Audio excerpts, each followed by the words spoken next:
Shalom, saudara, Bapak, Ibu, semua yang di tempat dimana sudah berada yang dikasihi Tuhan Yesus Kristus, apa kabarnya?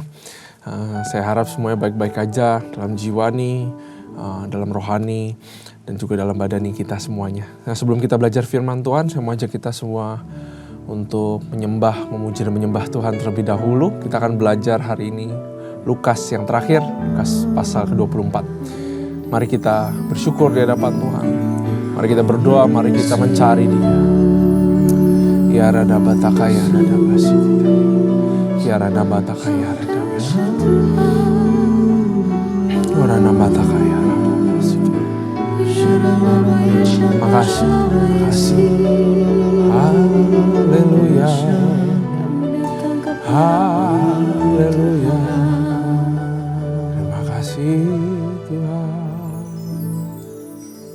Betapa dahsyat Engkau Tuhan, Pencipta segala yang ada, dulu sekarang sampai selamanya. Hanya Engkau Tuhan, tak terselami pikiranmu, tak terukur panjang setiamu, dulu sekarang sampai selamanya. Hanya Engkau Tuhan, ku sembah Engkau Yesus, hanya Engkau Allah di hidupku, tiada yang lain, hanya Kau, hanya Engkau Tuhan, selamanya Kau tetap Allah. Walau dunia semua bergoncang, tak tergoyahkan, Kau tetap Allah.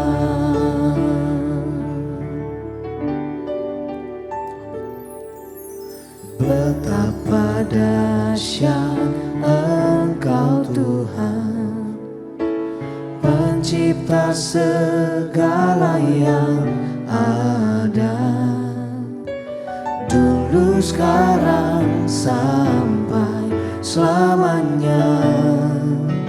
Hanya Engkau Tuhan,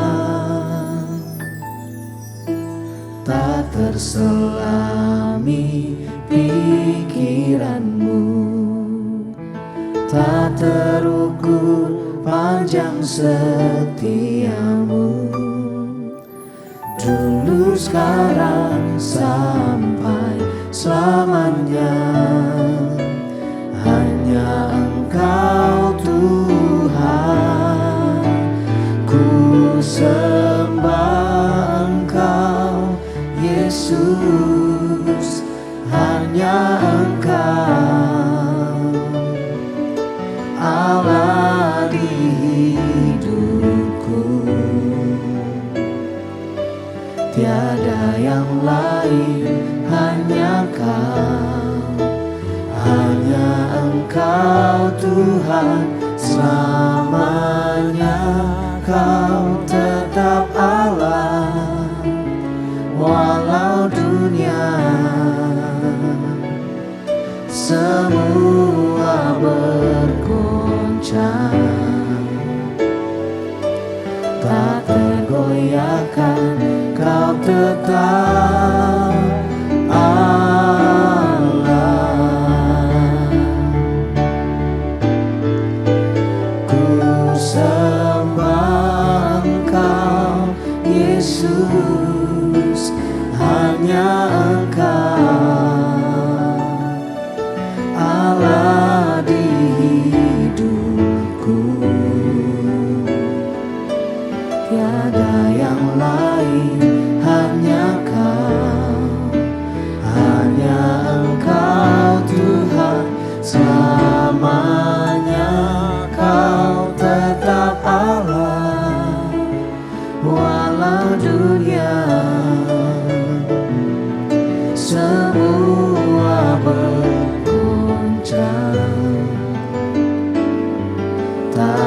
tergoyahkan, Kau tetap Allah, Kau tetap Allah, Kau tetap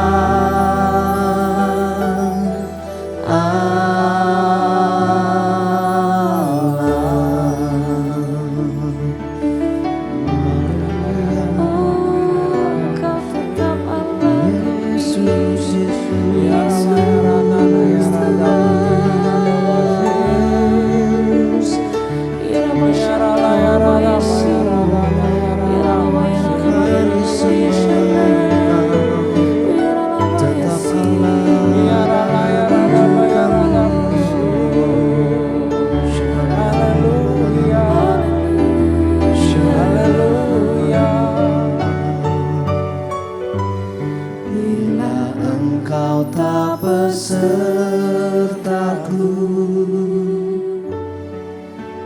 ku tak mau berjalan. Ku perlu Tuhan, pimpin langkahku dengan kasih karunia-Mu. Pimpin langkahku setiap waktu, berjalan dalam Roh-Mu. Nyatakan Tuhan kemuliaan-Mu, dan berjalanlah denganku. Bila Engkau tak besertaku, ku tak mau berjalan. Ku perlu Tuhan, pimpin langkahku dengan kasih karunia-Mu. Pimpin langkahku setiap waktu, berjalan dalam Roh-Mu. Nyatakan Tuhan kemuliaan-Mu, dan berjalanlah denganku. Bila Engkau tak besertaku, ku tak mau berjalan. Ku perlu Tuhan, pimpin langkahku dengan kasih karunia-Mu. Pimpin langkahku setiap waktu, berjalan dalam Roh-Mu. Nyatakan Tuhan kemuliaan-Mu, dan berjalanlah denganku. Nyatakan Tuhan kemuliaan-Mu, dan berjalanlah denganku. Nyatakan Tuhan kemuliaan-Mu, dan berjalanlah denganku. Terima kasih Tuhan. Ya Rada Bataka, ya Rada Bataka. Bapa, Kau adalah Tuhan yang menyertai kami sepanjang masa ya Tuhan. Kami bersyukur ya Bapa. Bagaimana janji-Mu ya dan amin. Penyertaan-Mu sempurna. Kau adalah setia. Sebagaimana firman-Mu yang akan kita belajar Tuhan. Melambangkan penyertaan-Mu kepada kami yang manusia yang tidak berdaya. Kami rindu untuk belajar Tuhan pada hari ini. Karena itu urapi lidah bibir hamba-Mu. Lindungi hamba-Mu di balik salib-Mu. Kasih kami pengertian, kasih kami revelation. terangi kami Tuhan. Tuntun kami ya Roh Kudus. Kami siap untuk belajar. Hanya di dalam nama Tuhan Yesus. Haleluya. Amin. Shalom sekali lagi saudara. Ya, salam sukacita dan damai sejahtera. Kita akan belajar Lukas 24. Pasal terakhir di kitab Lukas. Saudara kalau baca Lukas, Yohanes, Matius, Markus, jangan anggap itu sebagai pengulangan. Karena muka yang ditunjukkan dari masing-masing Injil berbeda. Matius itu lebih merepresentasikan, menceritakan fokusnya kepada Yesus sebagai raja kaum Yahudi. Dia adalah Mesias, rajanya. Jadi naratifnya semua lebih ke arah bagaimana Yesus seorang Mesias, raja. Kalau Markus, Yesus seperti seorang pelayan, servant of God. Kalau Yohanes lebih menggambarkan Yesus dengan ketuhanannya, makanya dimulai dengan pada mulanya adalah firman. Ya. Nah, Lukas menggambarkan Yesus completely human. Dia manusia yang juga mengalami penderitaan. Nah, kalau Lukas 24 ini bedanya dengan Injil yang lain yang kita akan bahas, ya. Ada cerita Yesus dengan dua murid perjalanan ke Emmaus. Yaitu ada Yesus yang makan bersama-sama dengan murid-muridnya kembali, makan ikan goreng atau ikan bakar. Ya, dan juga hanya di Lukas ini tertulis kenaikan Yesus ke sorga, penyambung kepada kitab Kisah Para Rasul yang adalah penulisnya juga sama dengan Lukas. Ya, ayat 1. Tapi pagi-pagi benar pada hari pertama minggu itu mereka pergi ke kubur membawa rempah-rempah yang telah disediakan. Mereka dapati batu sudah terguling dari kubur itu dan setelah masuk mereka tidak menemukan mayat Yesus. Sementara mereka berdiri termangu-mangu karena hal itu, tiba-tiba dua orang berdiri dekat mereka memakai pakaian berkilau-kilauan. Mereka sangat ketakutan dan menundukkan kepala, tetapi kedua orang itu berkata pada mereka, "Mengapa kamu mencari dia yang hidup di antara orang mati? Ia tidak ada di sini, ia telah bangkit." Haleluya. Ingatlah apa yang dikatakannya kepada kamu ketika ia masih di Galilea, yaitu bahwa anak manusia harus diserahkan ke tangan orang-orang berdosa dan disalibkan dan akan bangkit pada hari yang ketiga. Maka teringatlah mereka akan perkataan Yesus itu, ya. Naratifnya sangat manusiawi. Menjelaskan detail bagaimana dua malaikat ini atau dua orang ini yang berkilau-kilauan ini menjelaskan supaya mereka nggak takut karena manusia sering takut. Ya, ayat 9. Dan setelah mereka kembali dari kubur, mereka menceritakan semuanya itu kepada ke-11 murid dan kepada semua saudara lain. Perempuan-perempuan itu ialah Maria dari Magdalena dan Yohana dan Maria ibu Yakobus. Dan perempuan-perempuan lain juga bersama-sama dengan mereka memberitahukan kepada rasul-rasul. Tetapi bagi mereka perkataan-perkataan itu seakan-akan omong kosong. Dan mereka tidak percaya kepada perempuan-perempuan itu. Sungguh pun demikian Petrus bangun. Ya, tapi Petrus bangun nih. Lalu cepat-cepat pergi ke kubur itu. Ketika ia menjongok ke dalam, ia hanya melihat kain kafan saja. Kafan, ya. Lalu ia pergi dan ia bertanya dalam hatinya, apa yang kiranya telah terjadi. Mereka kebingungan, saudara. Maklum manusia. Di keadaan now juga kita kebingungan. Maklum, saudara. Tapi di tengah kebingungan, Yesus pasti munculkan setitik cahaya terang. Petrus melihat titik cahaya terang itu, bahwa kain kafan itu sudah dilipat. Kalau Romanya kasih kabar bahwa murid-murid mencuri, ini Petrus tahu jelas bahwa gak mungkin mayatnya, jenazahnya tuh diambil sama oknum apapun. Siapa yang mau melipat kain kafan? Kalau curi ya cepet-cepet dibawa semua, atau enggak kainnya kebuang lah berantakan. Ya, tapi Yohanes 20, kalau kita lihat sebentar di Yohanes 20 ayat 7, tertulis kain kafan itu terlipat rapi. Jadi di tengah kebingungan dunia, jejak Yesus lah, jejak-jejak firman Tuhan lah yang menjadi pegangan kita, saudara. Bukan dengan logika-logika dunia, karena kamu pasti mentok. Coba kamu pikirin di zaman sekarang. Mentok semuanya. Mau apa lagi? Semua memburuk, Indonesia, semua luar negeri.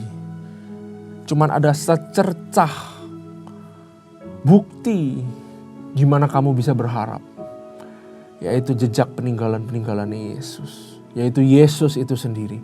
Kain kapan dilipat itu tradisi Yahudi. Kalau kita lagi makan di restoran atau di tempat-tempat pada waktu dulu, kalau saya mau pergi ke satu tempat tapi saya berniat kembali lagi, maka saya akan melipat kain di meja. Itu adalah simbol yang ditinggalkan Yesus. Bahwa dia pergi, dia akan pergi. Tapi dia akan kembali lagi. Wow, luar biasa. Artinya apa? Kalau dia pergi, dia akan kembali. Selama, kita nggak tahu berapa lama ya. Waktu itu akan datang seperti pencuri. Tapi di sepanjang waktu itu, kalau dia akan kembali lagi, dia bilang dia akan kirimkan Roh Kudusnya. Matanya tidak pernah terlepas.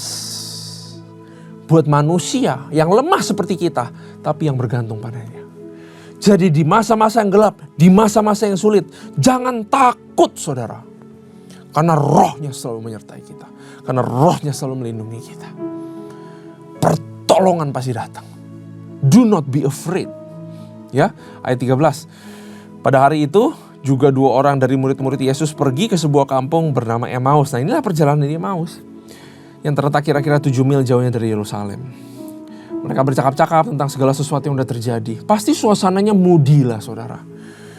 Membahas kematian Yesus, semua segala macam, harapan mereka yang patah.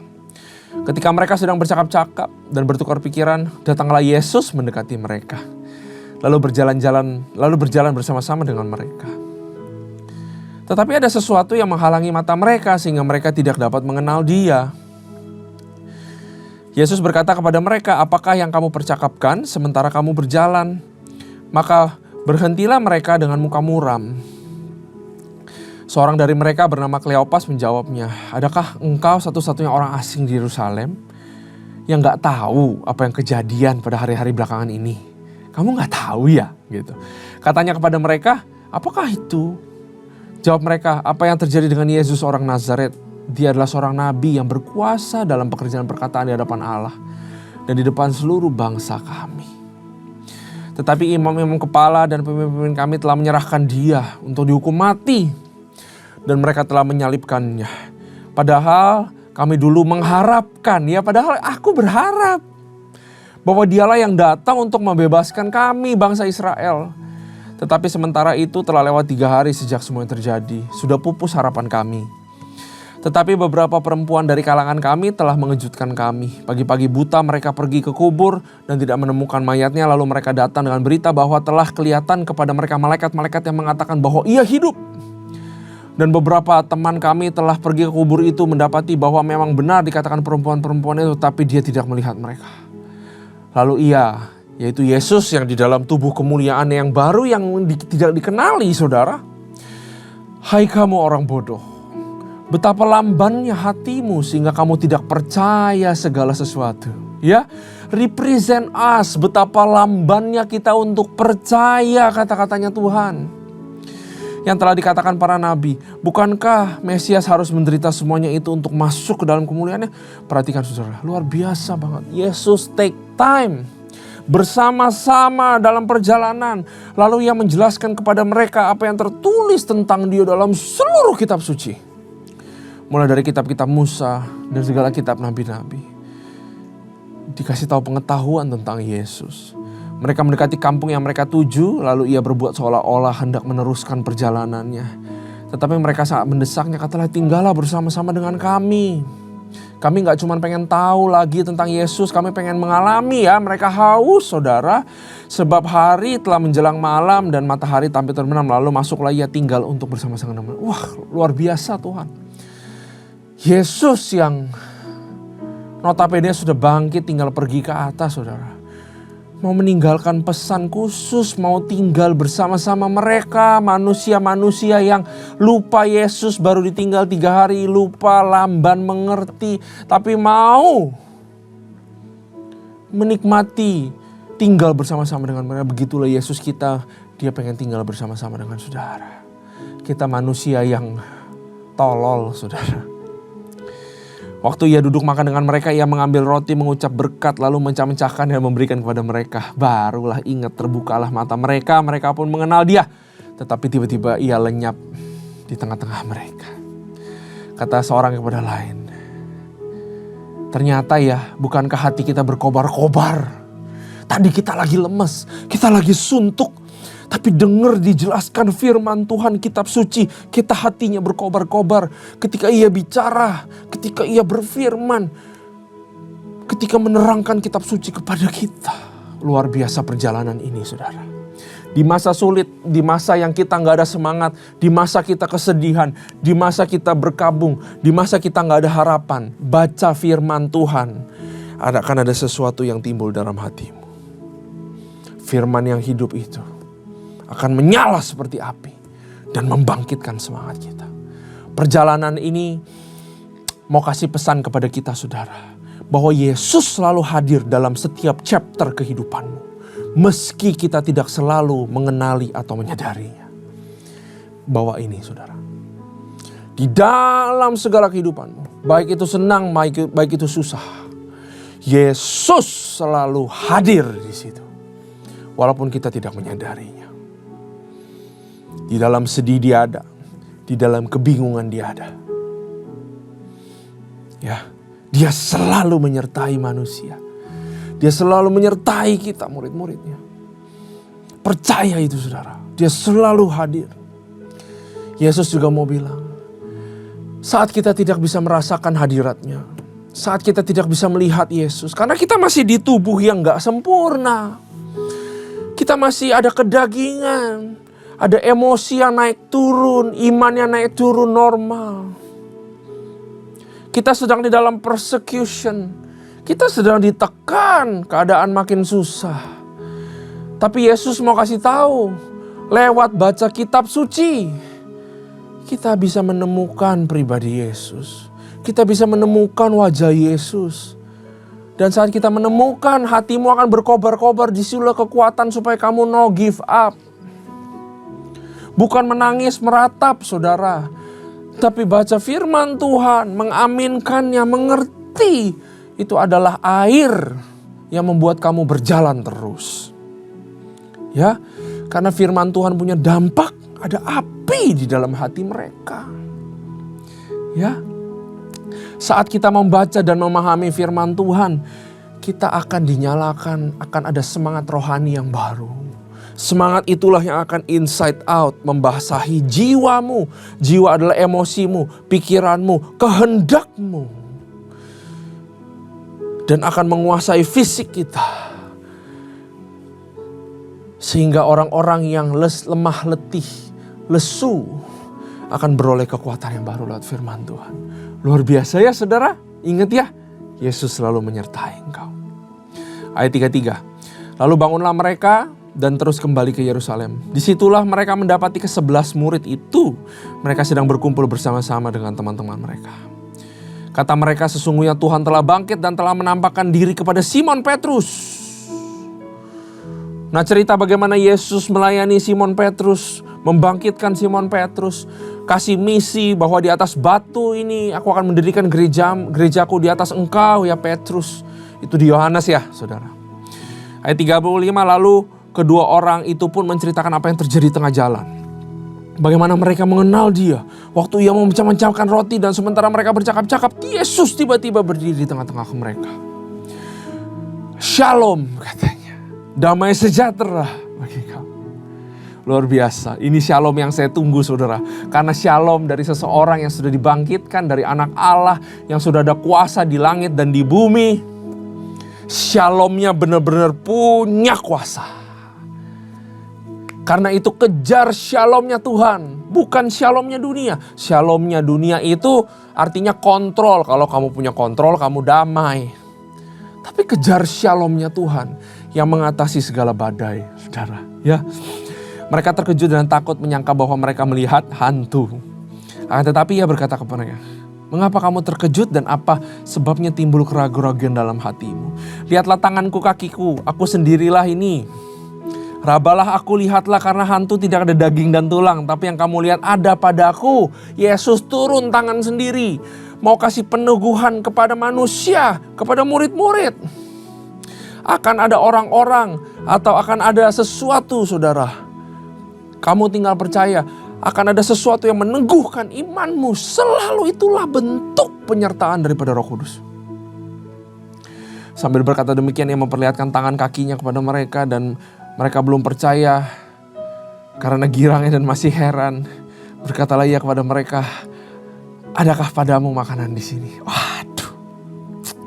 Lalu mereka memberinya kepadanya sepotong ikan goreng. Ia mengambilnya dan memakannya di depan mereka, menunjukkan bahwa I am 100% tubuh kebangkitan, tubuh kemuliaan ini. Ia berkata kepada mereka, inilah perkataanku yang telah kukatakan kepadamu ketika aku masih bersama-sama kamu. Yakni bahwa harus digenapi semua yang tertulis tentang aku dalam kitab Taurat Musa, Nabi-Nabi dan kitab Mazmur. Lalu ia membuka pikiran mereka sehingga mereka mengerti kitab suci. Luar biasa. Revelation. Saudara sudah mengerti sebenarnya, bisa kita mengerti kitab suci karena ada Roh Kudus yang mengajar kita. Katanya kepada mereka, ada tertulis demikian, Mesias harus menderita dan bangkit di antara orang mati pada hari yang ketiga, dan lagi dalam namanya berita tentang pertobatan pengampunan dosa harus disampaikan kepada segala bangsa mulai dari Yerusalem. Kamu adalah saksi semua ini. Dan aku akan mengirim kepadamu apa yang dijanjikan Bapakku, sebab kamu harus tinggal dalam kota ini. Ya, ini pencurahan Roh Kudus. Sampai kamu diperlengkapi dengan kekuasaan dari tempat tinggi. Lalu Yesus membawa mereka keluar kota sampai dekat Betania. Di situ ia mengangkat tangannya dan memberkati mereka. Dan ketika ia sedang memberkati mereka, ia berpisah dari mereka dan terangkat ke sorga. Mereka sujud menyembah kepadanya. Lalu mereka pulang ke Yerusalem dan sangat bersuka cita. Mereka senantiasa berada dalam bait Allah dan memuliakan Allah. Lalu nyambung ke Kisah Para Rasul, mereka merayakan Pentakosta, terima Roh Kudus. Ini adalah sambungannya daripada Kisah Para Rasul, paling cocok di kitab Lukas. Perhatikan, Yesus seperti kayak hantu, saudara, bisa sana sini muncul. Tapi itulah yang namanya tubuh kebangkitan. Bukan kebangkitan rohani, tapi ada tubuh kebangkitan, saudara. Jadi di sini mau dikasih tahu bahwa kebangkitan Yesus itu bersifat fisik. Bukan cuman pengalaman belaka, pengalaman spiritual. Tapi benar-benar pengalaman eyeball. Fisik. Sungguh kebangkitan itu terjadi. Dan ini semua adalah nubuatan dan janji kebangkitan. Ya. Dan lewat ini juga Yesus makan bersama-sama mereka. Yang artinya apa? Menunjukkan bahwa Yesus di dalam tubuh kebangkitan, tubuh barunya, dia itu selalu pengen bersekutu dengan kita semua. Bahkan dia take times untuk makan bersama-sama dengan murid-muridnya. Memecah roti di Emmaus, makan bersama-sama di depan murid-muridnya. Dia selalu pengen bersekutu dengan kita semua, saudara, senantiasa setiap hari. Dan waktu Yesus membukakan mereka mengerti kitab suci, Yesus sedang memberitahukan kepada mereka, sama seperti yang kayak di Emmaus, bahwa aku pengen kamu bersekutu terus lewat kitab Taurat, siang dan malam. Aku akan meninggalkanmu, tapi aku terus akan bersama di sampingmu karena ada roh yang aku kirim kepadamu. Dan roh itu akan mengajarkan terus rahasia kitab suci. Dan di dalam kitab suci inilah saat kamu duel, saat kamu makan, kunyah firman Tuhan. Disitulah kamu mendapatkan persekutuan denganku. Luar biasa. Maukah saudara riset kehidupanmu untuk bersekutu semakin dalam sama Tuhan lewat firman-Nya. Amin. Ini adalah tubuh kebangkitan yang satu hari kita juga akan menerimanya, saudara. Ya, saya tambahkan di sini di 1 Korintus 15 ayat 20. Tetapi yang benar ialah bahwa Kristus telah dibangkitkan dari antara orang mati sebagai yang sulung dari orang-orang yang telah meninggal. Nanti akan ada kita yang mengikuti untuk ikut dibangkitkan. Karena sama seperti orang mati dalam persekutuan dengan Adam, demikian pula semua orang akan dihidupkan kembali dalam persekutuan dengan Kristus. Yesus mau kasih picture di Lukas ini, saudara, bahwa persekutuan itu penting. Menjaga hubungan itu penting. Menjaga senantiasa persekutuan nama Yesus itu adalah kewajiban. Sampai kita nanti dijemput dan dibangkitkan di dalam tubuh kemuliaan yang sama seperti Kristus.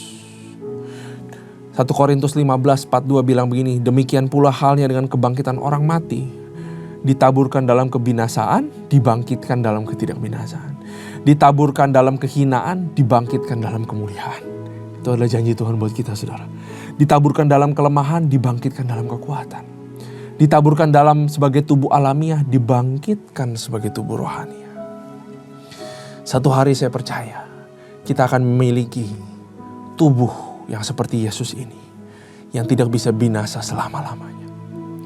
Mulianya melebihi tubuh yang sekarang, penuh dengan kekuatan, tubuh yang tidak bisa dikuasai oleh kuasa apapun, tubuh yang kekal. Itu adalah janji Tuhan. Karena itu teruslah alami persekutuan senantiasa sampai kita mengalami kegenapan janji Tuhan. Kain kafan yang terlipat, Dia akan balik dan menjemput saudara dan saya. Amin. Terima kasih Tuhan buat firman-Mu. Kami bersyukur atas janji-Mu, keajaiban firman-Mu, Your revelation. Terus bukakan kami pengertian-pengertian yang baru. Roh Kudus bekerja supaya kami senantiasa rajin untuk bersekutu dengan Tuhan lewat firman-Nya. Terima kasih Tuhan, terima kasih ya Bapa. Hanya di dalam nama Tuhan Yesus. Haleluya. Amin. Tuhan Yesus memberkati.